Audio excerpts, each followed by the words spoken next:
Asap rokok mengepul di mana-mana, di kafe, di sudut jalan, di teras rumah. Terlihat biasa rule, bahkan keren, tapi di balik ritual sederhana ini tersembunyi kisah kelam tentang ketergantungan dan kerusakan. Setiap isapan rokok adalah langkah menuju jurang tak terlihat membawa ribuan zat kimia berbahaya ke dalam tubuh. Peringatan di bungkus rokok sering diabaikan kalah oleh candu yang lebih kuat. Rokok merusak perlahan, menggerogoti organ tubuh hari demi hari hingga kerusakan tak bisa diperbaiki. Ini bukan sekadar pilihan pribadi, dampaknya meluas ke keluarga, masyarakat, bahkan negara. Di balik citra keren ada fakta keras, keluarga kehilangan orang tercinta, anak-anak jadi korban, biaya kesehatan membengkak. Saatnya membongkar mitos rokok dan melihatnya apa adanya, ancaman serius bagi semua. Kisah ini dimulai dari zat terkecil yang masuk ke tubuh.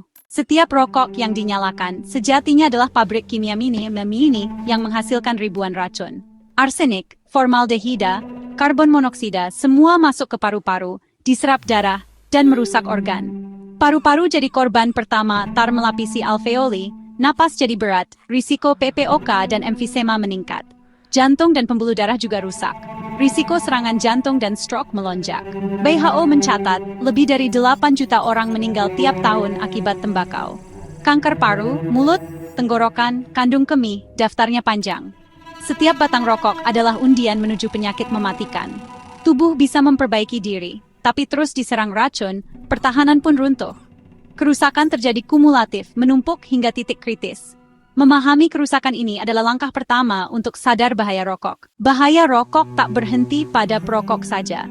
Asap rokok menyebar, dihirup orang sekitar, mereka jadi perokok pasif tanpa pilihan.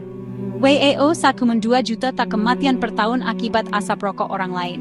Anak-anak dan bayi paling rentan, risiko SIDS, infeksi, asma, gangguan paru-paru meningkat. Bagi dewasa, risiko penyakit jantung dan kanker paru-paru juga naik drastis. Tak ada paparan asap rokok yang aman, bahkan sebentar pun berbahaya. Ruang bebas asap tak cukup melindungi, racun tetap menyebar. Merokok bukan urusan pribadi, keputusan satu orang berdampak pada banyak orang. Berhenti merokok berarti melindungi diri dan orang tercinta. Merokok tak hanya merusak paru-paru, tapi juga keuangan. Satu bungkus rokok sehari berarti lebih dari 10 juta rupiah setahun, 100 juta lebih dalam 10 tahun. Uang itu bisa untuk pendidikan, rumah, usaha, atau liburan keluarga. Biaya tersembunyi lebih besar, perawatan kesehatan, obat, rawat inap, operasi. Produktivitas kerja menurun, hari kerja hilang, tabungan terkuras. Negara pun menanggung beban anggaran kesehatan membengkak, dana pembangunan tersedot. Setiap batang rokok merugikan pembeli dan negara. Satu-satunya yang untung, industri tembakau. Siklus kerugian ini harus dihentikan. Puntung rokok adalah sampah paling banyak di dunia. Triliunan dibuang sembarangan tiap tahun. Filter rokok terbuat dari plastik. Butuh puluhan tahun untuk terurai melepaskan racun ke lingkungan. Satu puntung bisa membunuh ikan di 1 liter air, ancaman nyata bagi ekosistem. Di lautan, puntung dimakan hewan menyebabkan kematian satwa. Perkebunan tembakau sebabkan deforestasi, tanah rusak oleh pestisida. Merokok merusak tubuh, ekonomi, dan planet. Setiap puntung yang dibuang sembarangan menambah pencemaran dan kematian satwa. Tidak merokok adalah aksi nyata menjaga bumi. 3M. Industri rokok menargetkan remaja, mereka calon pelanggan seumur hidup. Iklan, sponsor, acara, influencer, semua diarahkan ke anak muda. Tekanan sosial membuat merokok tampak keren, padahal satu isapan bisa jadi awal kecanduan. Otak remaja nikotin, risiko gangguan kognitif, dan kecanduan meningkat.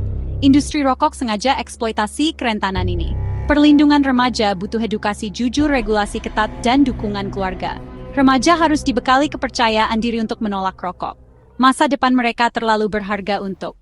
Anean, kabar baiknya, tubuh punya kemampuan pulih luar biasa setelah berhenti merokok.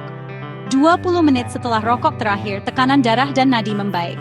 Dalam 8 jam, karbon monoksida turun, oksigen naik. 2 hari, nikotin hilang, indera perasa dan penciuman membaik. 2 minggu hingga 3 bulan, sirkulasi dan fungsi paru meningkat. 1 tahun, risiko penyakit jantung turun setengahnya. 5 tahun, risiko stroke setara non-perokok. 10 tahun, risiko kanker paru turun drastis. 15 tahun, risiko jantung kembali normal. Berhenti merokok adalah hadiah terbesar untuk hidup sehat. Di balik I don't ever slow up, no I don't take shit. I got no love for the fakeness. If you wanna play tough and wanna hate this, I'll always show up. ever slow up, no I don't take shit. I got no love for the fakeness. If you wanna play tough and wanna hate this, I'll always show up and make a statement. I don't ever slow up, no I don't take shit. I got no love for the fakeness. If you wanna play tough and wanna hate this, I'll always show up and make a statement. Everything I do so instinctive and so passionate. Every word I move so descriptive like an adjective. I got a vendetta against people who patented being negative. Sa depan Anda. Mari rayakan hidup sehat bersama. Perjuangan melawan rokok adalah gerakan berkelanjutan, bukan catatan akhir. Setiap hari, anak-anak melihat rokok sebagai hal normal. Ini harus diubah. Pemerintah harus berani cukai tinggi, kawasan tanpa rokok, larangan iklan total. Industri tembakau harus bertanggung jawab atas dampak produknya. Edukasi bahaya rokok harus masuk kurikulum sejak dini. Budaya tidak merokok harus jadi standar baru.